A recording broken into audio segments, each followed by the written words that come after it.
Quando assistimos desenhos animados, normalmente esperamos aquele clima alegre e descontraído, contando o cotidiano e as aventuras dos nossos personagens favoritos. No entanto, até mesmo as animações mais leves podem conter episódios que já traumatizaram muita gente por aí. E é sobre isso que vamos falar hoje, os episódios mais obscuros das animações.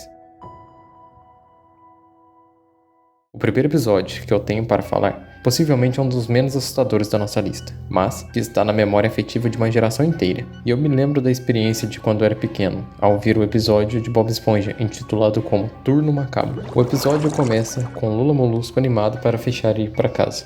Logo, um cliente chega e ignora o fato de estar fechado e faz menção de não dar mais seu dinheiro para o restaurante. O que faz seu siriguejo, no ápice da sua inteligência e ganância, ter a ideia de inaugurar o turno da noite, aberto 24 horas por dia. O seu siriguejo deixa o local, deixando Bob Esponja ali, que ficou super animado com a ideia, e o coitado Lula Molusco, como sempre, desanimado. Tudo isso para poder trabalhar a madrugada inteira. Até aí, parecia ser só mais um episódio comum, até o momento em que o Bob é encarregado de levar o lixo para fora. Durante esse tempo, a atmosfera do desenho muda e Bob Esponja fica extremamente assustado com o escuro e volta correndo para o Siri Cascudo. Depois disso, Lula Molusco acha graça e decide contar a história do famoso Zé do Picadinho, um ex-funcionário lerdo que cortou a própria mão e mantém sua espátula no lugar, e que no dia que saiu do restaurante foi atropelado por um ônibus.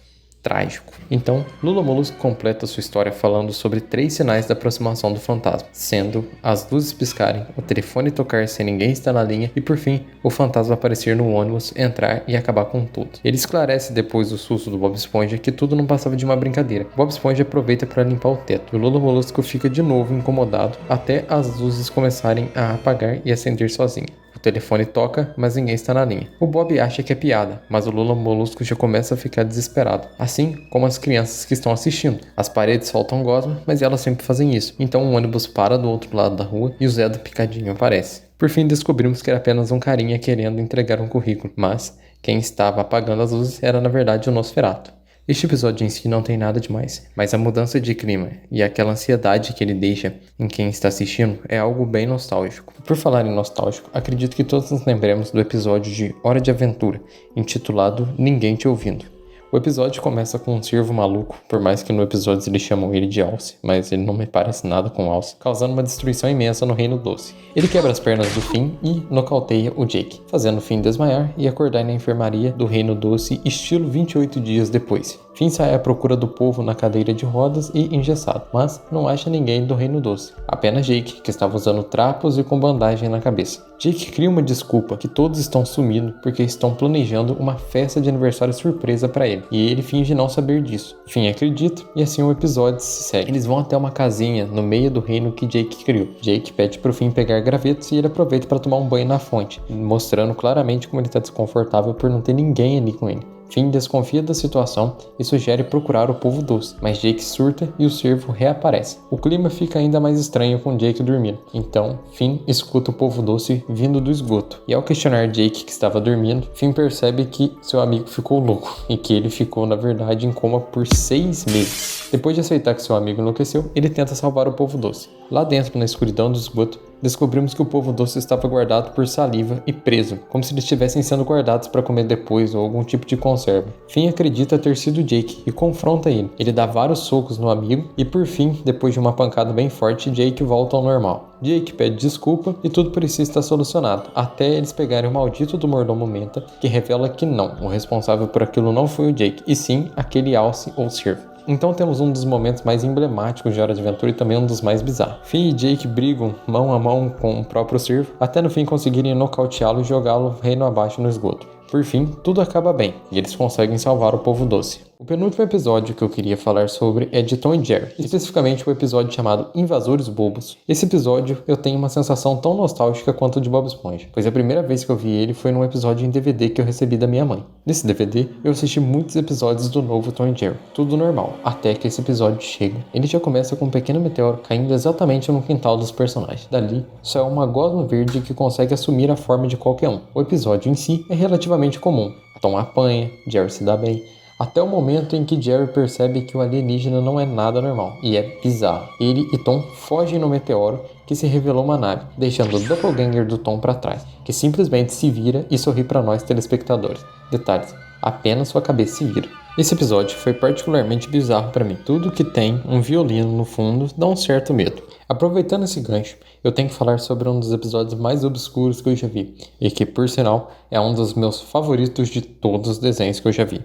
Facilmente um top 10. O time Avatar está na floresta, com aquele clima de acampamento, onde Sokka decide contar uma história de terror que não mete medo em ninguém. Então, para surpresa de todos, a Katara decide contar uma suposta história real contada pela sua mãe. E, meus amigos, que coisa bizarra. Ali já sabemos o clima inteiro do episódio, aquele clima de terror e de desconfiança. Logo na sequência, Toph, com seus super sentidos de dominação, diz haver pessoas gritando dentro de uma montanha, e eles são abordados por uma velha sinistra. A velha Rama, vendo que 4 crianças estão sozinhas na floresta, decide dar abrigo para eles em sua estalagem. Lá, Sokka fica desconfiado de suas intenções por julgar ela pela aparência, mas isso não impede de dormir até tarde. Aang acha a atitude de Rama legal, Toph, como sempre, indiferente, só seguindo a maré, e a Katara nitidamente passa a criar um vínculo com Rama. Elas fazem compras juntos e, na volta, Sokka decide vasculhar a casa. Lá, os 4 descobrem que ela brinca de marionetes, dando nome ao episódio, manipuladora de fantoches. E que mais pra frente vai ter um sentido mais bizarro. E depois, eles descobrem uma pequena sala com um pequeno baú. Katara diz que não devem abrir, mas a verdade é que todos estão curiosos. Antes que Toph, no entanto, pudesse abrir de vez o baúzinho, Rama reaparece, e ela mesma revela sobre o que se tratava. Rama, na verdade, era uma habitante da tribo da Água do Sul, raptada pela Nação do Fogo. Todos se arrependem de julgá-la.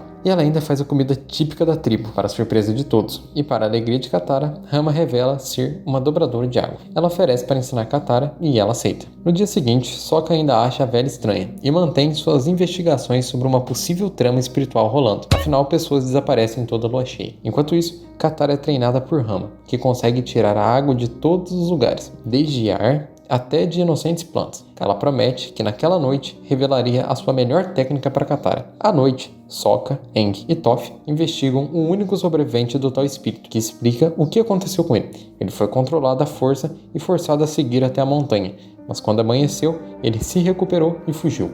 Então, novamente, Toph ouve gritos de novo, e eles decidem ir até a montanha para salvar o povo e confrontar o espírito. Nesse momento desse episódio, já caiu a noite. Sokka e os outros conseguem descobrir o verdadeiro culpado por tudo. A Katara está treinando com Rama, que conta sua história. Como foi humilhada sem acesso à água em um ambiente seco, e que todas as vezes que ela recebia água, ela ainda era acorrentada. Então, ela sentia a lua cheia aumentar seu poder, assim como foi mostrado na primeira temporada. E, utilizando desse buff, ela desenvolveu a técnica conhecida como dominação de sangue.